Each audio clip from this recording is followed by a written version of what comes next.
De la ville de Mariupol, il ne reste que des ruines. C'est ici, dans l'usine d'Azovstal, que s'étaient réfugiés les derniers combattants ukrainiens. Sous des bombardements incessants, quasiment sans eau ni nourriture, les soldats ukrainiens ont résisté pendant des mois, avant de se rendre il y a tout juste un an.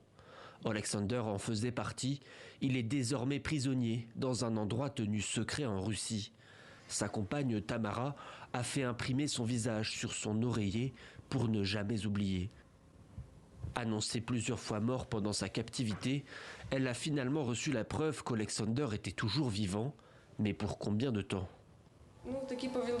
Parfois, vous savez, j'ai l'impression qu'il est peut-être mort et je n'en saurais rien. Parce qu'il arrive que le corps d'un prisonnier inconnu soit restitué. Il a simplement été torturé à mort. Et l'examen ADN confirme bien plus tard son identité. Et c'est ce que je redoute le plus en réalité, que je me batte pour quelqu'un qui est mort sans que je le sache. Une peur partagée par Yevgenia. Sur son téléphone, elle fait défiler les images de son frère.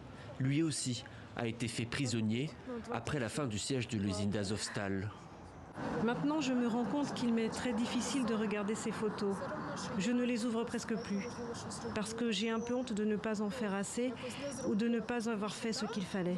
Il est toujours vivant, je suis toujours vivante, et ça fait un an. J'ai un peu honte de le regarder dans les yeux, même sur la photo. Aujourd'hui, ces prisonniers sont considérés comme des héros par l'Ukraine. Le gouvernement a promis de tout faire pour les libérer, mais les échanges de prisonniers ne se font qu'au compte-gouttes.